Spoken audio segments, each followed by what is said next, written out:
ओम गंगणपति नमः। ओम श्री गुरुवे नमः। श्री दुर्गा सप्तशती के तीसरे अध्याय का भी सुनिएगा। बोलो अम्बे महारानी की जय। सेनापतियों सहित महिषासुर का वध। ध्यान। जगदम्बा के श्री अंगों की कांति उदय काल के सहस्त्रों सूर्यों के समान है। वे लाल रंग की साड़ी पहने हुए हैं। उनके गले में मुंडमाल शोभा पा रही हैं। दोनों स्तनों पर रक्त चंदन का लेप लगा है। वे अपने कर कमलों में जप मालिका, विद्या और अभय तथा वर नामक मुद्राएं धारण किए हुए हैं। उन नेत्रों से सुशोभित मुखारविंद की बड़ी शोभा हो रही है। उनके मस्तक पर चंद्रमा के साथ ही रतन में मुकुट बंधा है तथा वे कमल के आसन पर विराजमान है। ऐसी देवी को मैं भक्ति पूर्वक प्रणाम करती हूँ।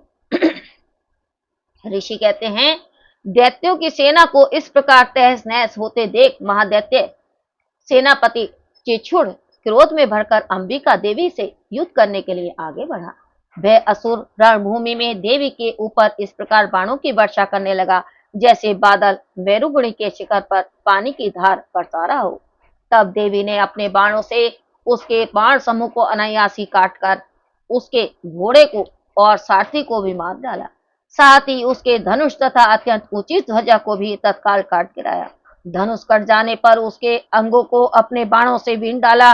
धनुष, रथ, घोड़े और सारथी के नष्ट हो जाने पर वह असुर ढाल और तलवार लेकर देवी की ओर दौड़ा। उसने तीखी धार वाली तलवार से सिंह के मस्तक पर चोट करके देवी की भी बाईं भुजा में बड़े वेग से प्रहार किया। हे राजन, देवी की बाह पर पहुंचते ही वह तलवार टूट गई। फिर तो क्रोध से लाल आंखें करके उस राक्षस ने सूल हाथ में लिया और उसे उस महादैत्य ने भगवती भद्रकाली के ऊपर चलाया। वह सूल आकाश से गिरते हुए सूर्य मंडल की भांति अपने तेज से प्रज्वलित हो उठा। उस सूल को अपनी ओर आते देख देवी ने भी सूल का प्रहार किया। उससे राक्षसों के कुल के सैकड़ों टुकड़े हो गए। राक्षसों के सूल के सैकड़ों टुकड़े हो गए। साथ ही महादैत्य चिछुर की भी धज्जियां उड़ गईं। वह प्राण से हाथ धो बैठा। महिषासुर के सेनापति उस महापराक्रमी चिछुर के मारे जाने पर देवताओं को पीड़ा देने वाला चामर हाथी पर चढ़कर आया। उसने भी देवी के ऊपर शक्ति का प्रहार किया, किंतु जगदम्बा ने उसे अपने हुंकार से ही आघात और निष्प्रभ करके तत्काल पृथ्वी पर गिरा दिया। शक्ति टूट कर गिरी भी देख चामर को बड़ा क्रोध हुआ। अब उसने सूल चलाया, किंतु देवी ने उसे भी अपने बाणों के द्वारा काट डाला। इतने में ही देवी का सिंह उछलकर हाथी के मस्तक पर चढ़ बैठा और उस दैत्य के साथ खूब जोर लगाकर बाहु युद्ध करने लगा। वे दोनों लड़ते लड़ते हाथी से पृथ्वी पर आ गए और अत्यंत क्रोध में भरकर एक दूसरे पर बड़े भयंकर प्रहार करते हुए लड़ने लगे। तदनंतर सिंह बड़े वेग से आकाश की ओर उछला और उधर से गिरते समय उसने पंजों की मार से चामर का सिर धड़ से अलग कर दिया। इसी प्रकार ओद्रक भी शिला और वृक्ष आदि की मार खाकर रणभूमि में देवी के हाथ से मारा गया और तथा कराल भी दांतों, मुक्कों और थप्पड़ों की चोट से धाराशायी हो गया। क्रोध में भरी हुई देवी ने गदा की चोट से उद्योग का कचूमर निकाल डाला। भिंदीपाल से बाष्कल को तथा बाणों से ताम्र और अंधक को मौत के घाट उतार दिया। तीन नेत्रों वाली परमेश्वरी ने त्रिशूल से उग्रास्य, उग्रवीर्य तथा महाहनु नामक दैत्य को मार डाला। तलवार की चोट से बिटाल के मस्तक को धड़ से काट गिराया। दुर्धर और दुर्मुख इन दोनों को भी अपने बाणों से यमलोक भेज दिया। इस प्रकार अपनी सेना का संहार होता देख महिषासुर ने भैंसे का रूप धारण कर के देवी के गणों को त्रास देना आरंभ कर दिया। किन्हीं को थुतुन से मारकर, किन्हीं के ऊपर खुरों का प्रहार करके, किन्हीं को पूंछ से चोट पहुंचाकर, कुछ को सिंगों से विदीर्ण करके, कुछ गणों को वेग से, किन्हीं को सिंहनाद से, कुछ को चक्कर देकर और कितनों को निश्वास वायु के झोंके से धराशायी कर दिया। इस प्रकार गणों की सेना को गिराकर भय असुर महादेवी के सिंह को मारने के लिए झपटा। इससे जगदम्बा को बड़ा क्रोध हुआ। उधर महापराक्रमी महिषासुर भी क्रोध में भरकर धरती को खुरों से खोदने लगा। तथा अपने सिंगों से ऊंचे ऊंचे पर्वतों को उठाकर फेंकने और गरजने लगा। उसके बेग से चक्कर देने के कारण पृथ्वी चुप होकर फटने लगी। उसकी पूंछ से टकराकर समुद्र सब ओर से धरती को डुबोने लगा। हिलते हुए सिंगों के आघात से विदीर्ण होकर बादलों के टुकड़े टुकड़े हो गए। उसके श्वास की प्रचंड वायु के वेग से उड़े हुए सैकड़ों पर्वत आकाश से गिरने लगे।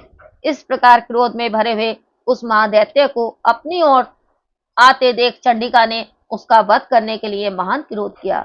उन्हें पाश फेंककर उस महान असुर को बांध लिया। उस महासंग्राम में बंध जाने पर उसने भैंसे का रूप त्याग दिया और तत्काल सिंह के रूप में प्रकट हो गया। उस अवस्था में जगदम्बा ज्यों ही उसका मस्तक काटने के लिए उद्यत हुई, त्यों ही वह खड़कधारी पुरुष के रूप में दिखाई देने लगा।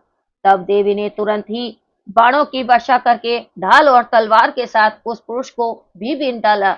इतने में ही वह महान गजराज के रूप में परिणत हो गया तथा अपनी सूंड से देवी के विशाल सिंह को खींचने और गरजने लगा। खींचते समय देवी ने तलवार से उसकी सूंड काट डाली। तब उस महादैत्य ने पुनः भैंसे का शरीर धारण कर लिया और पहले की ही भांति चराचर प्राणियों सहित तीनों लोगों को व्याकुल करने लगा। तब क्रोध में भरी हुई जगन माता चंडिका का बारंबार उत्तम मधु का पान करने और लाल आंखें करके हंसने लगी। उधर वह बल और पराक्रम से के मत से उन्मत्त हुआ राक्षस गरजने लगा और अपने सिंगों से चंडी के ऊपर पर्वतों को फेंकने लगा। उस समय देवी अपने बाणों के समूह से उसके फेंके हुए पर्वतों को चूर्ण करती हुई बोली। बोलते समय उनका मुख मधु के मत से लाल हो गया था और बाणी लड़खड़ा रही थी। देवी ने कहा, ओ मूढ़, ओ मूढ़, मैं जब तक मधु पीती हूँ तब तक तू क्षण भर के लिए खूब गरज ले। मेरे हाथ से यहीं तेरी मृत्यु हो जाने पर अब शीघ्र ही देवता भी गर्जना करेंगे। ऋषि कहते हैं, यो कहकर देवी उछली और उस महादैत्य के ऊपर चढ़ गई। फिर अपने पैर से उसे दबाकर उन्होंने शूल से उसके कंठ में आघात किया। उनके पैर से दबा होने पर महिषासुर अपने मुख से दूसरे रूप में बाहर होने लगा। अभी आधे शरीर से ही वह बाहर निकलने पाया था कि देवी ने अपने प्रभाव से उसे रोक दिया। आधा निकला होने पर भी वह महादैत्य देवी से युद्ध करने लगा। तब देवी ने बहुत बड़ी तलवार से उसका मस्तक काट गिराया। फिर तो हाहाकार करती हुई दैत्यों की सारी सेना भाग गई और संपूर्ण देवता अत्यंत प्रसन्न हो गए। देवताओं ने दिव्य महर्षियों के साथ दुर्गा देवी का स्तवन किया। गंधर्व राज गाने गाने लगे तथा अप्सराएं नृत्य करने लगी। बोलो अम्बे महारानी की जय।